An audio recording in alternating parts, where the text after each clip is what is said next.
Hello बच्चों, good morning. आज हम लोग कक्षा 8 की संस्कृत का चतुर्थ पाठ प्रहेलिका पढ़ेंगे। और आप लोग भी थोड़ा सा ध्यान दीजिए, पढ़ाई में मन लगाइए। और सभी बच्चों से एक बात कहना चाहूँगी कि आप लोग इसको रीडिंग करते हैं तो इसको लाइक कीजिए और शेयर कीजिए। और भी आपके क्लासेस के या छोटे बड़े क्लास के जो भी बच्चे हैं उन्हें इस चैनल से जोड़िए और उनको भी पढ़ने के लिए बोलिए, ठीक है ना।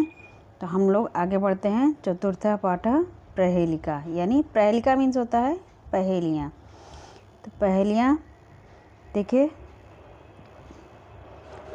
हमारी सबसे पहली पहेली है रेफ आदो मकारो अन्ते वाल्मीकि यस्य गायकः सर्वश्रेष्ठम यस्य राज्यम वद को असो जनप्रियः। एक बार फिर से इसको पढ़ते हैं। रेफ आदो मकारो अन्ते वाल्मीकि यस्य गायकः सर्वश्रेष्ठम यस्य राज्यम वद को असो जनप्रिय।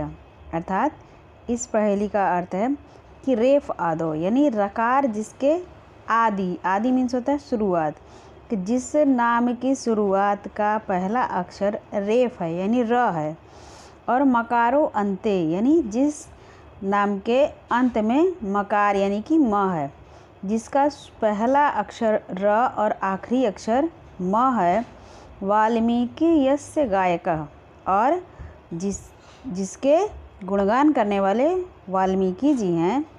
सर्वश्रेष्ठम यस्य राज्यम यानी जिनका राज्य सर्वश्रेष्ठ है, सभी राज्यों में श्रेष्ठ है।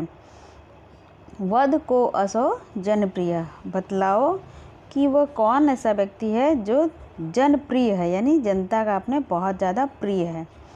तो इस पहेली से तो आप लोग समझ गए होंगे कि इस पहेली का अर्थ क्या है, जो भी है ना। कौन है इस पहेली का उत्तर?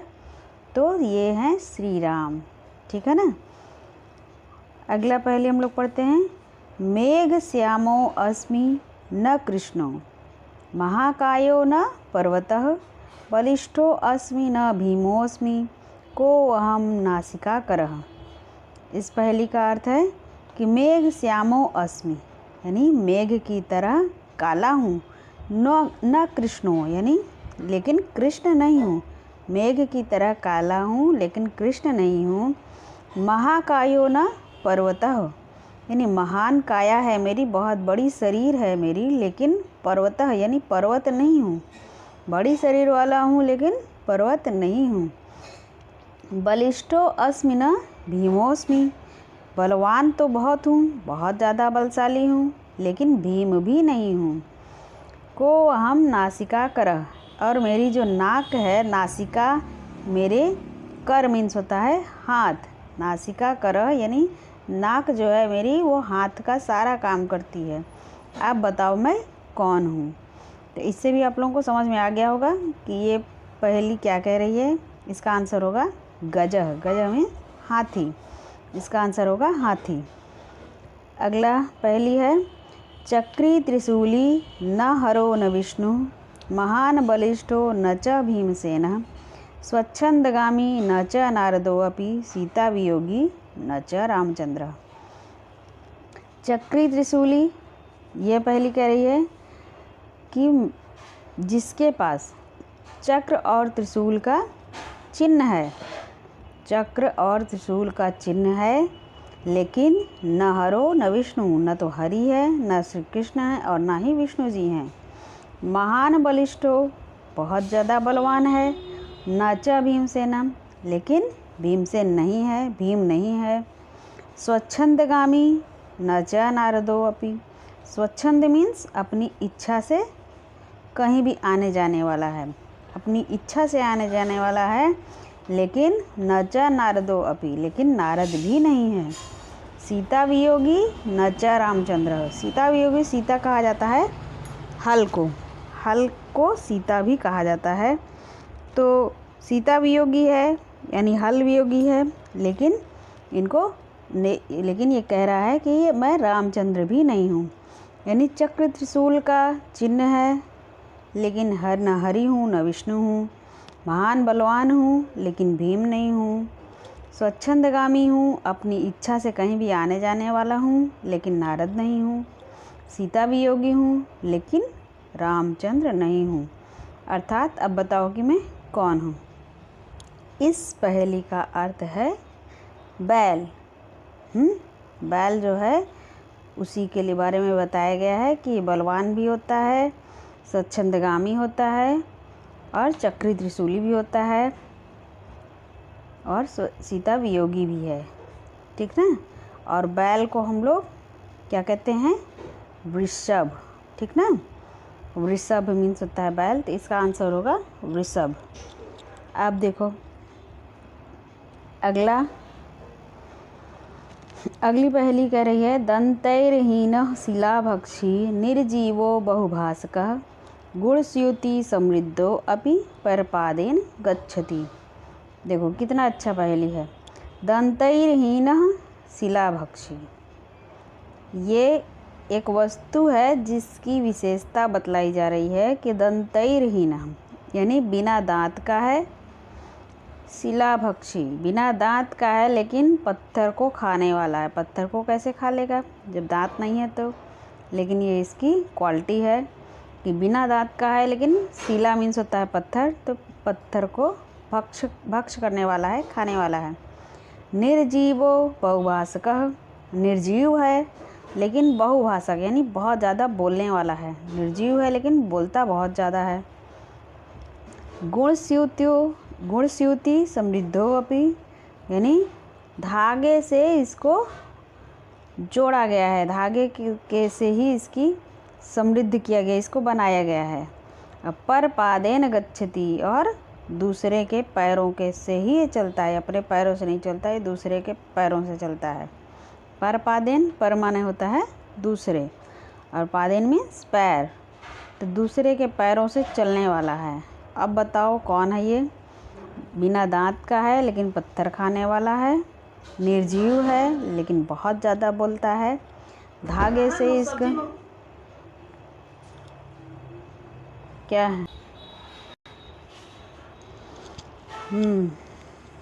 तो इस पहेली में कह रहा है कि दूसरे के पैरों से चलने वाला है। तो बताइए ये कौन है? तो इससे तो आप लोगों को समझ में आ ही गया होगा कि ये है जूता, है ना। जूता है जो बिना दांत का है लेकिन पत्थर खाता है, और निर्जीव है लेकिन बहुत ज़्यादा बोलता है, धागे से इसको पिरोया जाता है और दूसरों के पैरों से ही ये चलता है। तो इस पहेली का उत्तर हो गया जूता। अब अगला देखिए पहेली। स्वच्छाच्छवदनं लोकाः दृष्टुम् इच्छन्ति मे यदा तत्रात्मानं हि पश्यन्ति खिन्नं भद्रं यथा यथम। स्वच्छाच्छवदनं लोकाः यानी स्वच्छ बदन, यानी स्वच्छ दिखने वाला, जैसा व्यक्ति रहेगा वो सेम एकदम वैसे ही स्वच्छाच्छवदनं लोकाः यानी एकदम वैसे ही दिखने वाला। द्रष्टुम इच्छन्ति मे यदा, जो हम देखना चाहते हैं वही वो हमको दिखाता है। वो कौन है ऐसा जो हम जो देखना चाहते हैं वही दिखाता है। तत्रात्मानं हि पश्यन्ति, वो वही दिखाता है, उस चीज़ को उसी प्रकार दिखाता है। खिन्नं भद्रम यथा यथम, यदि वो नाराज़ है तो उसको नाराज़ ही दिखता है, और अगर खुश है तो वो खुश ही दिखता है, अच्छा व्यक्ति दिखता है। तो ऐसा कौन है जो जैसा देखना चाहता है वो ऐसा ही दिखाता है? कौन है वो? दर्पणम यानी आईना। इसका उत्तर है आईना। आईना हम जैसा उसके सामने दिखते हैं, अगर नाराज़ सामने खड़े होते हैं तो वो हमें नाराज़ ही दिखता है, अगर खुश दिखते हैं तो खुश ही दिखाता है ना। तो जैसी आपकी अंतरात्मा होती है, जिस प्रकार का आपका अंदर का नेचर होता है, वो उसी प्रकार से सामने वो दिखाता है। ठीक है ना। तो इसका आंसर होगा दर्पण। ठीक है ना। ये पहेलियाँ आप लोग समझ गए होंगे। तो आगे आ जा रहे हैं हम लोग क्वेश्चन आंसर पे।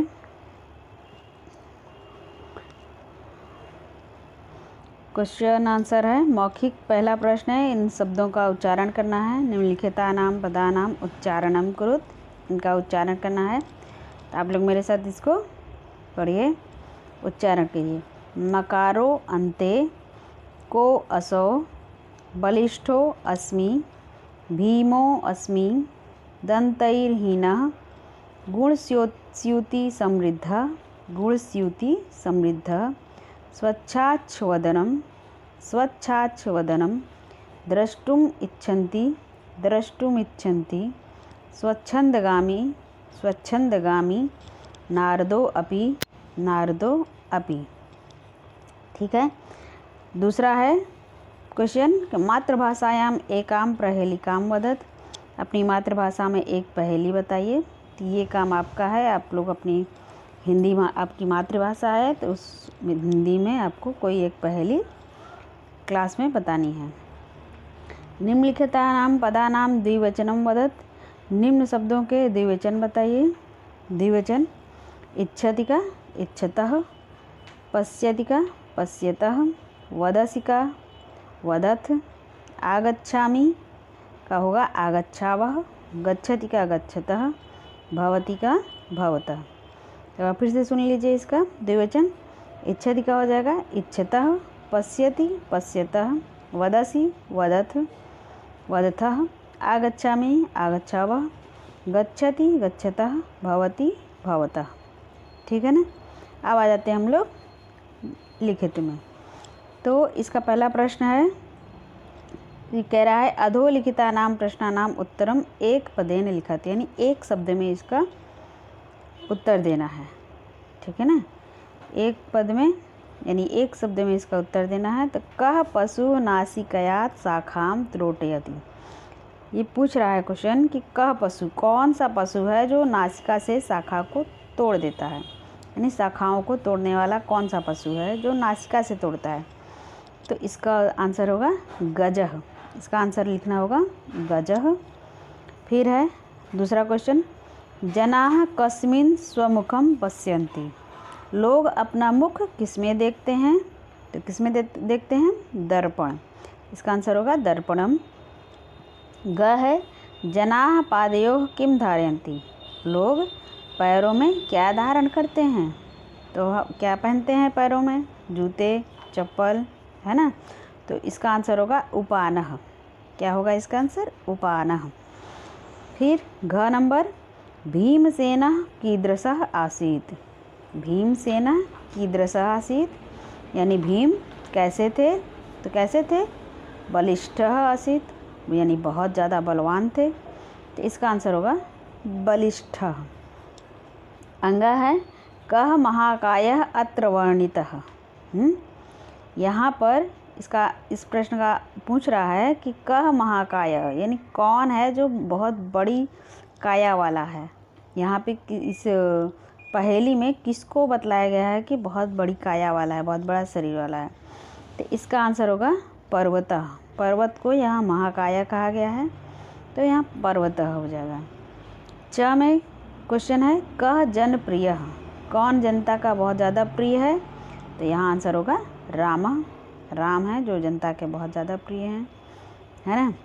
अब आते हैं क्वेश्चन नंबर 5 में। इसमें कह रहा है कि अधोलिखितानां प्रश्नानां उत्तरम पूर्ण वाक्येन लिखत।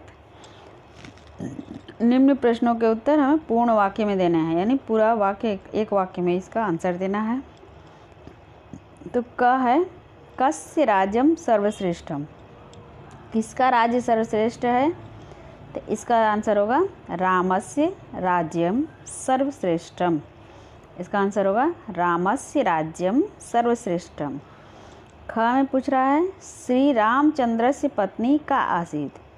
श्री रामचंद्रस्य पत्नी का आसीत, यानी श्री रामचंद्र की पत्नी कौन थी।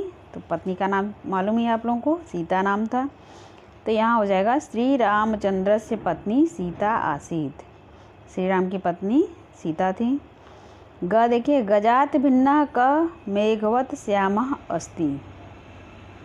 इसमें ग में पूछ रहा है कि गजात भिन्नः, यानी हाथी की तरह जो मेघवत श्याम कलर का है, श्याम रंग का है। तो गज के हाथी से अलग कौन है। एक हाथी को कहा गया है कि मेघ की तरह श्याम वर्ण वाला है, और एक कौन है जो मेघ मेघ की तरह श्याम वर्ण वाला है, तो यहाँ हो जाएगा कृष्णः। तो इसका आंसर क्या लिखेंगे, गजात भिन्नः कृष्णः मेघवत श्यामः अस्ति। ठीक है। घ नंबर देखिए, पादरक्षकः केशाम भक्षणम करोति, जो हमारे पैरों की रक्षा करता है वह क्या भक्षण करता है, मीन्स क्या खाता है। जो हमारे पैरों की रक्षा करता है वो क्या खाता है, तो पैरों की रक्षा करने वाला तो क्या है, जूता है। और वो क्या खाता है, पत्थर खाता है ना। अभी हमने पहले में पढ़ा कि शिलाभक्षी है वो, यानी पत्थर खाने वाला है। तो इसका आंसर हो जाएगा पादरक्षकः शिलाम भक्षणम करोति। ठीक है, इसका आंसर होगा पादरक्षकः शिलाम भक्षणम करोति, यानी पत्थर को खाता है। अंगा देखिए, अंगा क्वेश्चन कह रहा है कि लोकाः दर्पणे आत्मानं कथम पश्यन्ति। इस संसार में दर्पण को लोग जब देखते हैं तो दर्पण में खुद कैसा दिखता है, दर्पण को देखते हैं तो दर्पण कैसा दिखता है, तो कैसा दिखता है, यथा यथम, मतलब जिस प्रकार हम होते हैं वैसे उसी प्रकार से दर्पण में दिखाई देता है ना। तो इसका आंसर लिखेंगे लोकाः दर्पणे आत्मानं यथा यथम पश्यन्ति। ठीक है, कथम के स्थान पे होगा यथा यथम पश्यन्ति। अगला है वाल्मीकि कस्य गायकः। वाल्मीकि जी किसके गायक हैं, मतलब किसका गुणगान करते हैं, तो वाल्मीकि रामस्य गायकः। ठीक है, वाल्मीकि रामस्य गायकः। अब आते हैं हम लोग छोटे में क्वेश्चन पे, अधोलिखितानां पदानां संधिं कुरुत। इन शब्दों की संधि करनी है। तो क है वाल्मीकि यस्य, वाल्मीकि यस्य, तो इसका संधि हो जाएगा वाल्मीकिर्यस्य, है ना। ये जो विसर्ग की दो बिंदु हैं इनको हटा दिया जाएगा और यह के ऊपर र लगा दिया जाएगा, वाल्मीकिर्यस्य। इसको विसर्ग संधि बोलते हैं। लगभग इसमें सभी विसर्ग संधि है। देखो दूसरा है भीमः प्लस अस्मि, भीमः प्लस अस्मि, तो इसका संधि हो जाएगा भीमोस्मि। ग है कह असो, कह प्लस असो, तो कह प्लस असो का संधि बनेगा को असो। ठीक है ना, कह प्लस असो का हो जाएगा को असो। फिर घ है दंतय प्लस हीना, दंतय प्लस हीना, इसका संधि बनेगा दंतैर्हीनः। ह के पीछे र लग जाएगा ऊपर, दंतैर्हीनः। फिर अगला है मकारः प्लस अन्ते, मकारः प्लस अन्ते, इसका संधि बनेगा मकारो अन्ते, मकारोन्ते। ठीक है, मकारोन्ते। और फिर है देखिए, इसको दोबारा दे दिया गया है कह असो, कह प्लस असो, इसका हो जाएगा कोस, कोसो। फिर अगला है नारदः प्लस अपि, नारदः प्लस अपि, तो इसका आंसर हो जाएगा नारदोपि। ठीक है ना, इसका आंसर होगा नारदोपि। अब देखिए अगले क्वेश्चन में हम लोग आते हैं 7वें क्वेश्चन पे। ये रिक्त स्थान की पूर्ति है। इसमें शब्द दिए हुए हैं, निर्जीवो सीतावियोगी पर्वतः पश्यन्ति कृष्णो गायकः विष्णु, है ना। तो इसमें उचित शब्दों को भरना है। जैसे क में है महाकायो न, इसमें हो जाएगा पर्वतः, महाकायो न पर्वतः।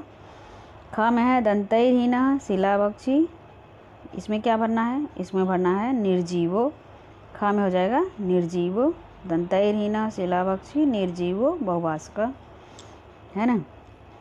ग में देखिए आगे रिक्त स्थान है, पीछे है न च रामचंद्र, न च रामचंद्र, इसमें भराएगा सीता वियोगी, घ में भराएगा सीता वियोगी न च रामचंद्र। घ है मेघ श्यामो अस्मि, मेघ श्यामो अस्मि नो, फिर इसमें आएगा कृष्णो, मेघ श्यामो अस्मि नो कृष्णो, इसमें कृष्णो भराएगा। अंगा में है तत्रात्मानं ही, इसमें भराएगा पश्यन्ति, तत्रात्मानं ही पश्यन्ति खिन्नम, अंगा में पश्यन्ति भराएगा। च है वाल्मीकिर्यस्य, इसमें भराएगा गायकः, वाल्मीकिर्यस्य गायकः। 6 में है चक्री त्रिशूली न हरो न, इसमें विष्णु भराएगा। चक्री त्रिशूली न हरो न विष्णु। ठीक है, ये कंप्लीट हो गया आपका। आते हैं 8वें क्वेश्चन में। 8वां क्वेश्चन कह रहा है अधोलिखितानां पदानां बहुवचनम लिखत। इन शब्दों के बहुवचन बतलाने हैं। तो बहुत ही सरल है। चलति का चलंती, गच्छति का गच्छन्ति, पश्यति का पश्यन्ति, वदामि का वदामः, भवसि का भवत्, तिष्ठामि का होगा तिष्ठामः, इच्छति का इच्छन्ति, नमामि का नमामः। ठीक है ना। फिर से एक बार। चलति का चलन्ति, गच्छति का गच्छन्ति, पश्यति का पश्यन्ति, वदामि का वदामः, भवसि का भवत्, तिष्ठामि का तिष्ठामः, इच्छति का इच्छन्ति, नमामि का नमामः। ठीक है। अब 9वां क्वेश्चन देखिए। 9वां क्वेश्चन में करना है विपरीतार्थक शब्दयोः सुमेलनम कुरुत। जो विपरीतार्थक शब्द हैं यानी अपोजिट वर्ड हैं उनको हमें मिलान करना है ना। इनमें मिलान करना है। देखिए अ है और अ का अपोजिट बड़ा आ में है, इनको मिलान कर देना है। चलिए इनको हम प्रैक्टिस कर लेते हैं, है ना। अब देखिए खिन्ना माने होता है नाराज़ और इसका अपोजिट होगा प्रसन्न। तो किस खिन्ना का हम मिला दे रहे हैं प्रसन्न में। फिर है निर्जीव। निर्जीव को हम मिलाएंगे किस में? सजीव में। तो निर्जीव का हम सजीव में मिला दे रहे हैं। फिर रुदंती माने होता है रोना और इसका अपोजिट होगा हसंती। रुदंती का हसंती तो मिला दे रहे हैं 2 पर। आदि माने शुरुआत और इसका अपोजिट होता है अंत। आदि को हम मिलाएंगे अंतः पर। ठीक है। अब हो जाएगा कृष्ण माने होता है काला और धवल माने होता है सफ़ेद। तो कृष्ण को हम मिला देंगे धवल पर। और बहुभाषिका का अब तो समझ में आ गया होगा। बहुभाषिका का हो जाएगा अल्पभाषिका। बहुभाषिका माने बहुत बोलने वाला, अल्पभाषिका माने कम बोलने वाला। तो इसका हम मिला देंगे अल्पभाषिका में। ठीक है। चलिए आप लोग समझ में आ गया होगा। अब हम अगले क्वेश्चन पे आते हैं। अगला क्वेश्चन है, अगला क्वेश्चन देखिए कह रहा है कि अधोलिखितानां शब्दानां लोट लकारे रूपम लिखत।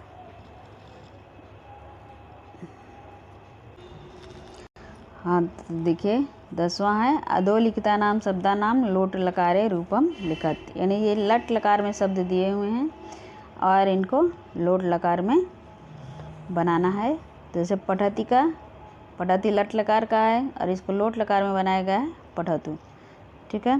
तो इसी प्रकार पश्यति है, पश्यति का लोट लकार बनेगा पश्यतु।